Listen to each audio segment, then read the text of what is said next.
Alright, hello everyone and welcome to round number 2 of our new player tournament. This time around we have Stonberg once again, along with Tumahai, Vampirus, and Reggae Gandalf.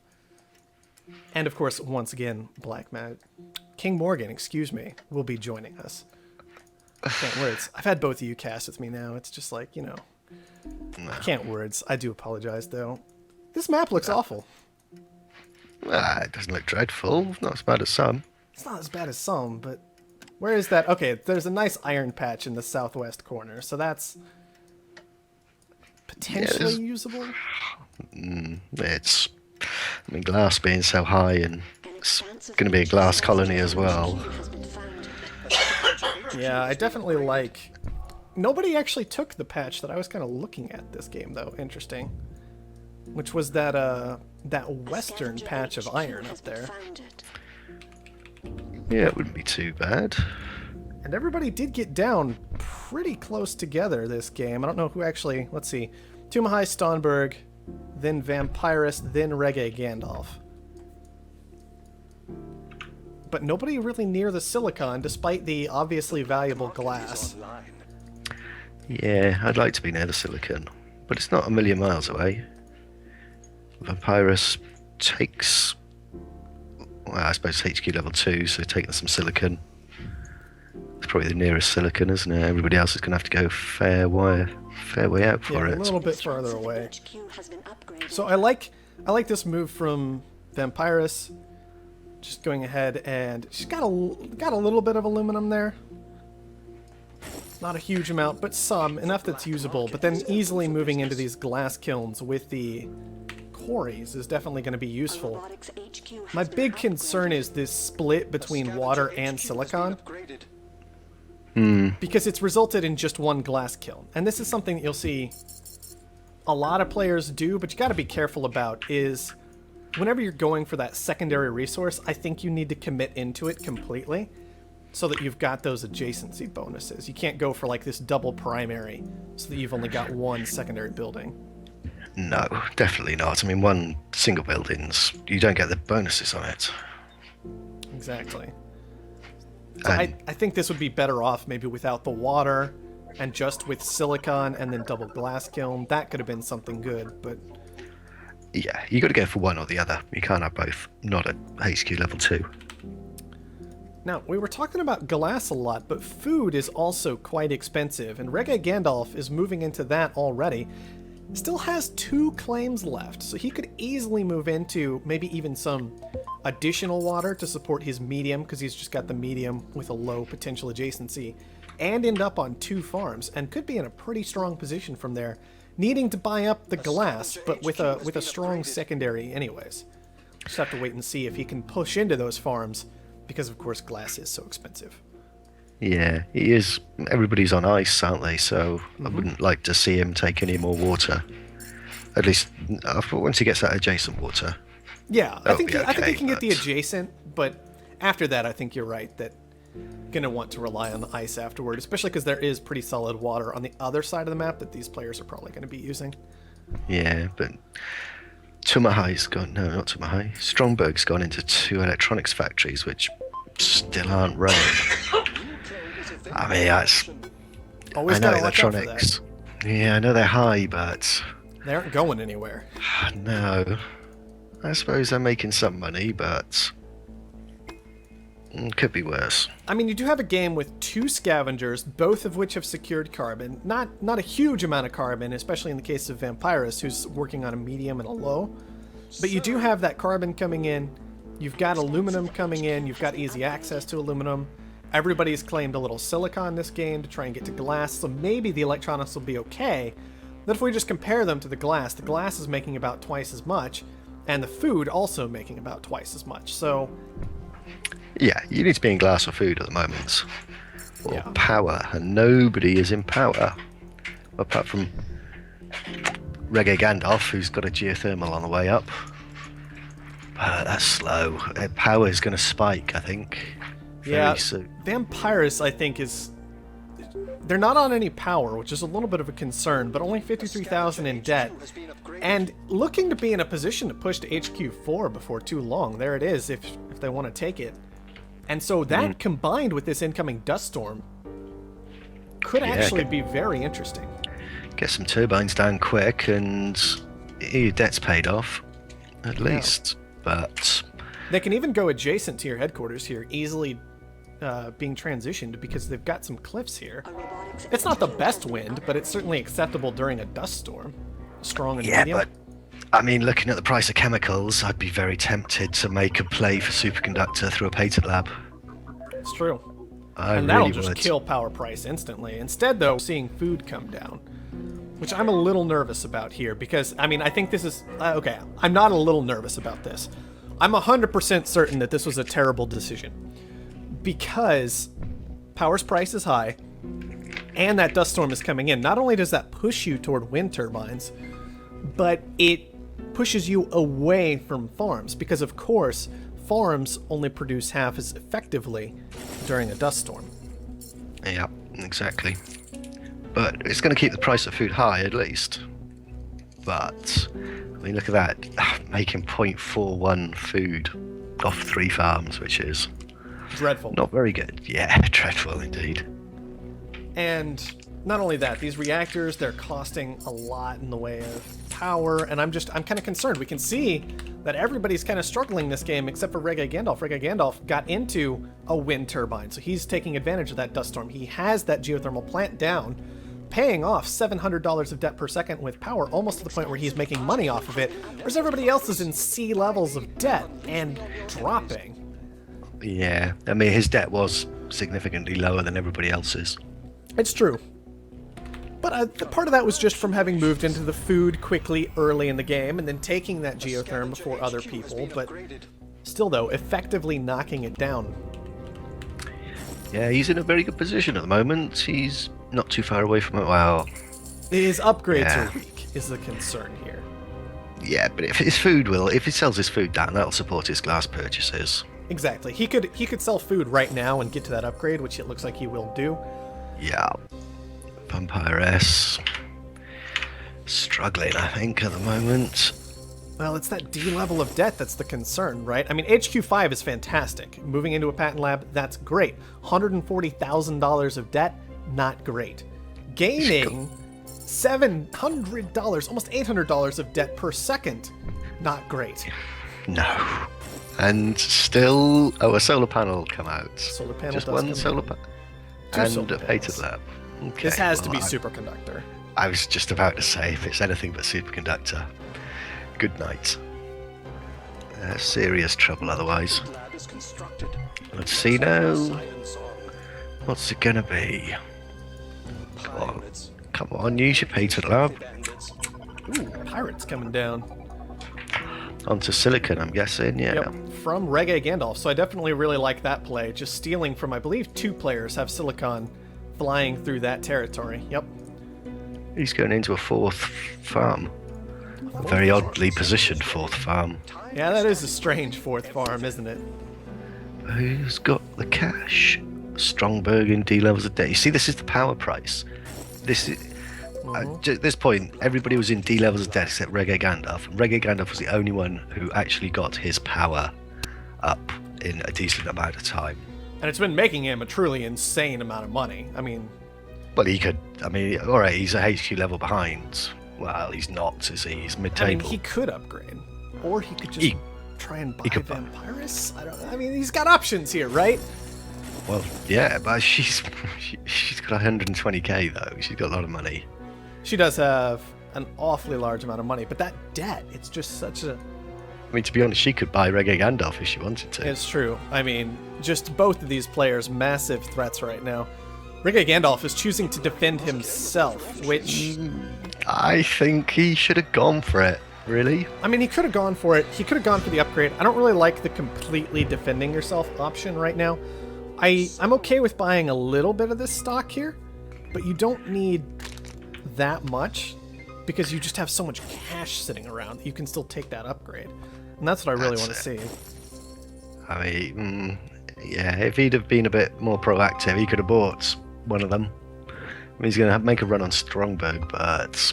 Well, Vampirus is, yeah. Oh, Vampirus is, sorry. Reggae Gandalf should be the one in the driving seat, really. He doesn't. I was just saying, in Stonberg, one thing to pay attention to is he's just been suffering all game. Could sell down this steel and defend himself. I'm really concerned that that's not going to happen, though, and it doesn't. Had the cash for the defense. Just had to sell the resources and make it happen, but nope. And this is just, I mean, this is all coming from, we talked about how the electronics were weak. And just never got upgraded. Well, they were middling. They were average. Usually early electronics are not worth it. Well, relatively speaking, they were weak. Relatively. Right. Generally, they're never worth it. Yeah, exactly. Generally, they never are. They're a late game thing you want to move into. Even though they were expensive and he would need to buy them to upgrade, he doesn't need that many of them. No. But for these three players, Strongberg, Tumahai, and Vampiress, they're in trouble because they didn't build any power. Yeah, Vampiress in particular, like, okay, they got the buy onto Stonberg, but Stonberg still back at HQ4, only just now hit it, not actually making any money off of that anytime soon, realistically. That is not going to be a money-making subsidiary. That is a stock-boosting subsidiary. And despite that, stock price is still below $20 and falling by 5 cents a second right now. Yes, indeed. Although, wow, a lot of water coming in. I mean, it's a nice move into the... Oh, it's moving out of them. Oh no, into one off-world market from Vampiress. That's a bold move. Yeah, that definitely is. 400k's worth of debt. Can't defend it. Well, it is under a goon squad already. So, but only one. Well, EMPs are cheap. Mutinies are cheap. Yep. Did She's get a hold lucky. of that network virus, so... Yeah. EMP. She's in a good... Well... Man, in an on the okay power position. too. Did she tell me she sold out of... yeah, she did. She sold out of all her water. That's good. Yeah, that's important. Made Especially good profit on with that water. At $39, that's, you know... Well, it wasn't Going into a... thinking machines. It was, yeah, 200. But she was making 22 water a second or something off those solar condensers. Yeah, might have been a bit of an overcommitment, honestly, because now we've still got a ridiculous amount coming in. We'll need to see a transition out of these before long. Yeah, there it is, into... Still deciding what to move into. Potentially a second Offworld. Looks like some food coming down there, entirely reasonable, given that food's price is so ridiculously expensive. Now, this Offworld play I'm actually not sure about, because the best Offworld launch right now is water, and it's only 32,000. I wouldn't mind. That's not too bad. It's not too bad. But I prefer to get into food with some optimization labs. That would be far more profitable. I'm also a little bit concerned about the fact that Superconductor never came out. Power is dropping, finally. But a moment ago it was up at 200. Wow. That would have been a very nice move. Get into super... And a mid-game Superconductor is always profitable. So long as power is high, of course. It's true. And power stayed high for a long time this game. I want to just watch this debt tick. This is what I want to see. It's going to be evil. It's going to be, what, 120k? Yep, $121,000 of debt. Well, at least she had financial instruments, so nobody else got to profit off that. It's true. Can you imagine? Financial instruments? Oh man, that's what, $30,000 from financial instruments if you benefit from that tick? I've had that a few times off newer players, and I rub my little hands together with glee. Feels good, doesn't it? Oh, it's fantastic. Money for nothing. Yep.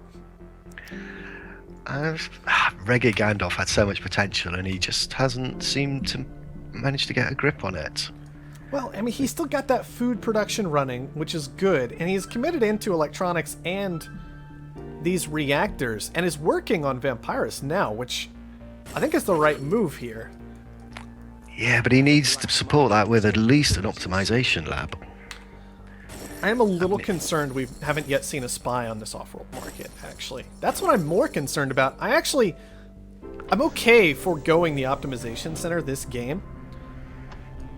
because you might be able to clean it up so fast that the optimization center doesn't actually do a whole lot, right? But if you're going to go that route, you need to be consistently aggressive against this off-world market, in particular with mutinies.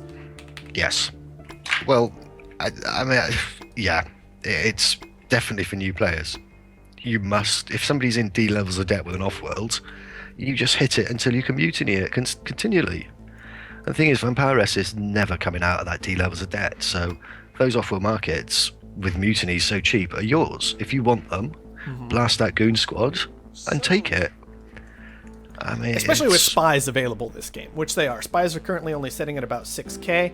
Reggae Gandalf actually used them earlier in the game in order to seriously benefit off that power, taking away Stonberg's geotherm, which I think just didn't help Stonberg survive at all. No, not at all. But we need to see that continued use of this black market, especially out of our scavenger. Oh yeah, that's a massive reason for going scavenger, so you get good access to a mutiny away a water pump. I can't agree with that at all. Oh, that's bad play. Yeah, that is just a bit of a waste here. I mean, it's going to cost you fuel to ship, not that expensive, but you could have just saved that, just been patient, and gotten through these goons. It's important to threaten these players who go for these aggressive off-world markets. Yeah, that off-world is there for the taking. And water, of course, all that said, water's just not all that expensive. No. Well, it was $30 when he mutinied it. Yeah. Tumatai is getting some upgrades. He was until he stopped using his optimization center. Yeah, he's just got a few. He also has an off-world market going up right now next to the colony, so that kind of puts the clock on Reggae Gandalf pretty effectively. He does not want Vampirus to manage to buy a subsidiary with an off-world market, especially considering Stonberg just continues to become more and more valuable bit by bit, up to about $67 per share right now. That's not too bad. Do you have it? You have it! Do it! Reggae Gandalf has the money. That debt, man. Yeah, there we go. And this is what I was talking about with the optimization center. Like, you don't need to play the long game here. I think he could have been far more effective in use of the black market to take out Vampirus, but clearly that debt was so ridiculous it actually didn't matter all that much at the end of the day. No. As soon as that 120k interest hits, it was all over. Unless you're on the verge of cleaning up, then yeah, you ain't going anywhere with it. Yeah, that's such a strong position for Reggae Gandalf to be in suddenly. He doesn't have the long-term tools of the off-world market or the optimization center, but I'm not sure he needs them. I don't think he will at the moment. Vampiress is going to be making him some really good money shortly. Yeah, and he picked up an additional, like 17 stock off of that purchase, basically. 5 in Vampirus, 5 in Tumahai, and then 7 in Stonberg that he didn't already have, that Vampirus is holding on to. So that's such a massive boost in his own stock price, and it puts him in a position where his opponent is already effectively half dead. Oh, he's pretty much untouchable just from that move by Vampiress. Yeah, absolutely. So that's really a nice move out of Reggae Gandalf, just taking out that player who has all that stock, all that cash, but so much debt that they can't actually survive. But then he went into power at the correct time, which paid off for him. That was what a lot of the game was about, wasn't it? Oh yeah, that was a massive turning point, without a doubt. As soon as those other players hit D levels of debt and didn't manage to get out before the interest tick hits, it's just a question of time now. But I also just like this commitment from Reggae Gandalf, where he, intentional or not, whatever the reasoning, whatever the logic, he went for the short-term plays of, I need to make money now. I don't want to make investments right now, because I want my investment to be killing my opponent. Which is entirely reasonable if you can pull it off, and far, far better most of the time if you can pull it off. And it's going to set you up. So not building the off-world market, not building the optimization center, not paying for the optimization center, all kinds of little things like that. Not building a patent lab or paying for that. Left him with enough leftover cash that he was able to make that very, very large investment that pretty much auto wins him the game. Mm-hmm. But I don't think he would have been able to pull that off if he'd gone into all these other little areas. Well, yeah, I slightly disagree, because he could have slipped into an optimization center reasonably cheaply without massive opportunity cost, and he'd have had an extra 25% on, even if he just did 25% on his food, 25% extra on his electronics, he'd have got there a little bit quicker. I mean, maybe, but you are in the process of building that optimization center. You are losing, basically, 25% of the production of whatever building you're taking away, right? You're losing 1/4 of your buildings. So you're losing some adjacency, you're losing the whole building itself. And so you've really got to upgrade 2 things to 25% to even start to make it worthwhile. And then you still have to make up all that production time that you lost, all those resources you've committed into it. It takes a long time for the optimization center to truly pay off. And I don't know if this game went long enough where it would have mattered. Because the game effectively stops when he gets that purchase onto Vampyrus, and anything that happens after that is basically irrelevant. You're right in what you say, but if he wants to move up a level, he's not going to be able to do this against decent players. Well, no, but that's a different game, right? And so I do agree with you that against better players who aren't in so much debt, yes, you'll need to make those moves, but for this game... Yeah, he did what was needed. And he didn't need to go for any other arts building whatsoever, because his opponents misplayed, but they didn't get power down at the correct time, and they hit D levels of debt and suffered for it massively.